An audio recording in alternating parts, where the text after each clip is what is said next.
جناب خوش آمدید کہتے ہیں آپ کو ایک بار پھر. علماء کرام ہمارے ساتھ ہوں گے اس نشست میں, اور ابھی ایک مختصر نشست ہے انشاءاللہ, پھر سحر کی دسترخوان پہ بھی علماء کرام سے بات ہوگی.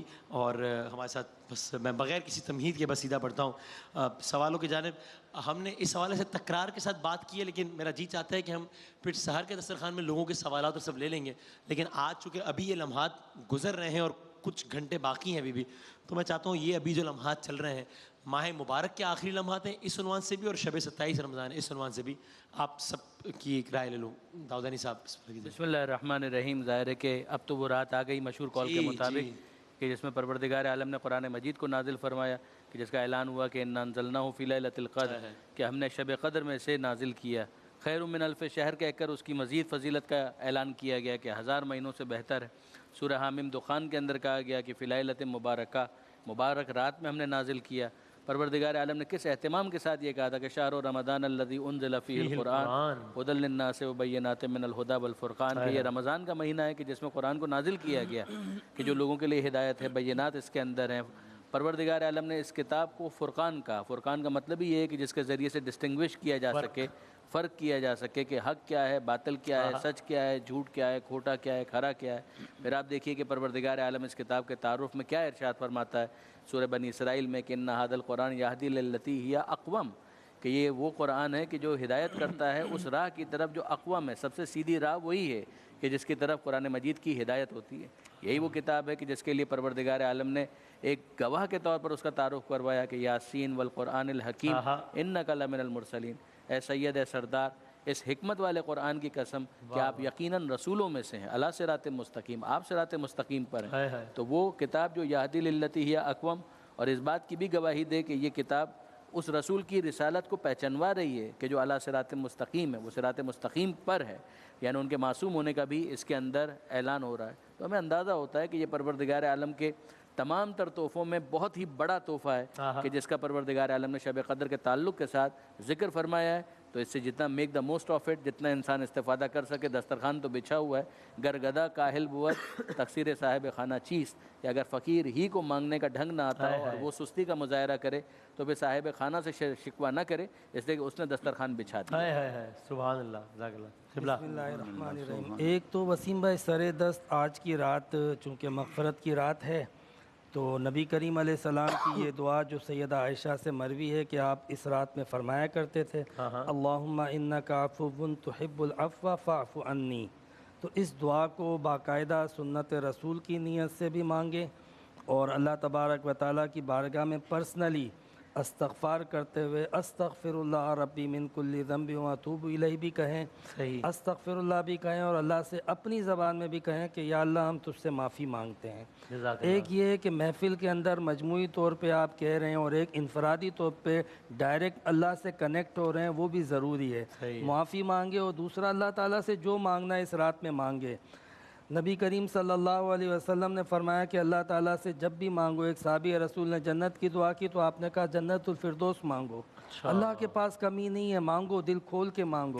تو اس لیے اللہ تعالیٰ سے اس رات میں, بے شک گناہ گار ہیں, بدکار ہیں, ہم تو اس قابل نہیں ہیں جو اس نے ہمیں زندگی اور نعمتیں دی, ہم نے نہ اس کا شکر ادا کیا نہ حق ادا کیا. وما قدر اللہ حق قدرہ, جو اس کی قدر کرنے کا حق تھا وہ ہم نے قدر کی ہی نہیں. لیکن بہرحال وہ رحیم ہے, وہ کریم ہے, وہ مہربان ہے. تو اس کی رحیمی کریمی کو پیش نظر رکھتے ہوئے اللہ کی بارگاہ میں سچے دل سے توبہ کریں, ندامت اپنے اندر پیدا کریں, اور اللہ تعالیٰ کی بارگاہ میں یہ باقاعدہ عہد کریں کہ یا اللہ ہم اپنی زندگی تیرے احکام کے تحت تیری فرما برداری میں بسر کریں گے, تو بس ہمیں معاف کر دے اور ہم پہ کرم فرما دے. اور پھر اللہ سے دعا مانگے, انشاءاللہ یہ رات جو ہے وہ آپ کی قبول ہو جائے گی, وصول ہو جائے گی. الہی آمین, انشاءاللہ انشاءاللہ. سبحان اللہ. انہی لمحات کے حوالے سے جو بھی گزر رہے ہیں الرحمن الرحیم. صلی اللہ علیہ وآلہ وأصحابہ وبارک وسلم. پہلے تو تمام علماء کو, آپ سب کو, دیکھنے والوں سننے والوں کو آج کی رات بہت مبارک ہو. خیر مبارک, جزاک اللہ. یہ رحمت کا, برکتوں کا اور مغفرت کا دسترخوان بچھا ہوا ہے. پرائم ٹائم چل رہا ہے. جی جی, پرائم ٹائم چل رہا ہے, پیک ٹائم چل رہا ہے. آئیے حاصل کیجئے, بس حاصل کرنے کی دیر ہے. اچھا, نمبر ایک بات بہت سے لوگ پوچھتے ہیں کہ اس رات میں کون سا عمل کیا جائے. قبلہ مفتی صاحب نے بتا بھی دیا ہے کہ اللہم انک عفو تحب العفو, ٹھیک ہے. اس کے ساتھ ساتھ یہ دیکھا جائے کہ عمل تو آپ کریں, رجوع اللہ بھی کریں، توبہ بھی کریں، اور ساتھ میں قرآن سے اپنا لنک جوڑیں۔ لیکن اس کے ساتھ ساتھ یہ بھی دیکھیں کہ حضور نبی کریم علیہ السلام نے فرمایا کہ جس نے اس رات کو پا لیا، جو محروم رہا وہ محروم رہا۔ اچھا، جو اس رات میں بھی محروم رہا نا تو وہ بہت بڑا محروم ہے، وہ کب حاصل کر سکتا ہے پھر؟ بہت ہی ان لکی ہے جی، بہت ہی ان لکی ہے۔ اچھا، محروم کون رہتا ہے؟ عادی شرابی، عادی زانی، جب تک توبہ نہ کرے، قطع رحمی کرنے والا، بغیر کسی وجہ کے رشتہ داروں سے منہ موڑنے والا، اور نمبر 4 والدین کا نافرمان۔ تو ان چاروں چیزوں پر ذرا غور کر لیجئے کہ ہم میں سے کوئی اس میں ملوث تو نہیں ہے۔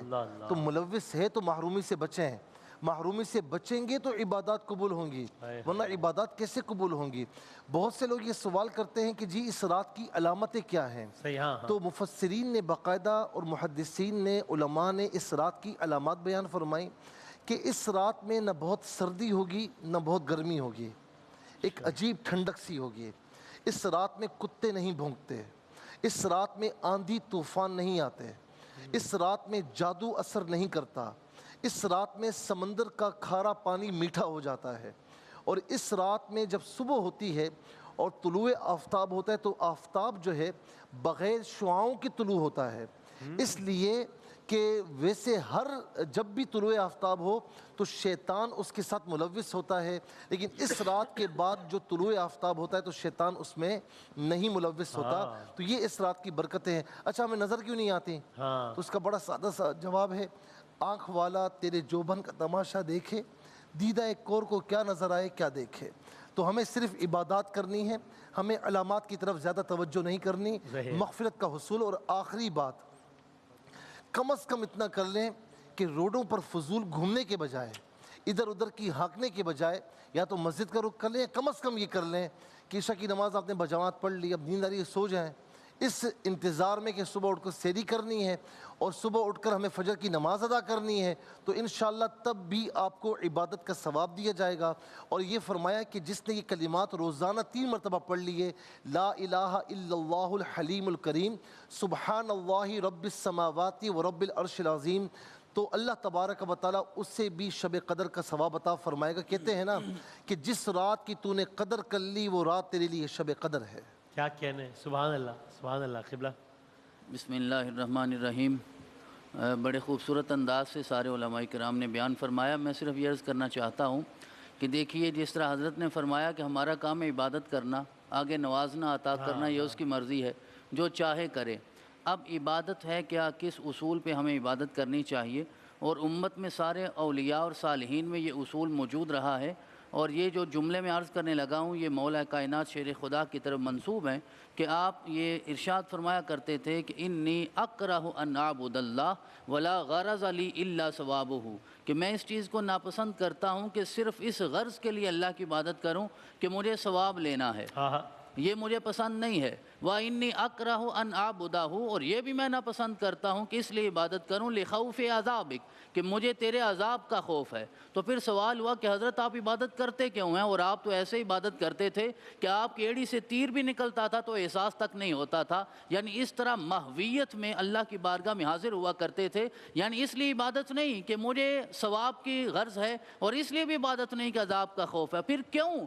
اعبدہ لما ہوا اہلہ بایادیہ و انعامہ، جو اس نے مجھ پہ احسانات فرمائے ہیں، جو انعامات عطا فرمائے ہیں، میں اس لیے اس کی عبادت کرتا ہوں۔ تو آج کی رات ہمیں اس چیز سے بالا تر ہو گئے کہ ملے گا کیا، وہ تو جو چاہے وہ عطا فرمائے، وہ جسے چاہے عطا فرمائے، وہ صرف ایک لمحہ میدان جنگ میں حاضر ہونے والا جس نے زندگی میں سجدہ نہ کیا اسے جنت الفردوس عطا فرما دیتا ہے۔ تو ہمیں ان لوگوں کے نقش قدم پہ چلتے ہو اللہ کی بارگاہ میں حاضر ہونا چاہیے، اور یہ نظریہ اللہ نے مجھے آزاد پیدا فرمایا ہے، اور آزاد لوگوں کی عبادت میں اور غلام لوگوں کی عبادت میں فرق ہے، اور وہ فرق کیا؟ عبادت الاحرار لا تکون الا شکرا للہ ولا خوفا ولا رغبتا، کہ آزاد لوگوں کی عبادت صرف اللہ کی بارگاہ میں شکر ادا کرنے کے لیے ہونی چاہیے، نہ کوئی خوف نہ کوئی رغبت، اب جو چاہے وہ عطا فرمائے، اور انسان ہر اس حال میں خوش رہے جس حال میں خوش رکھنا چاہتا ہے۔ اور حضرت ربیعہ، یہ آقا کے غلام صحابی نوکر خادم جو آپ کو وضو کروایا کرتے تھے،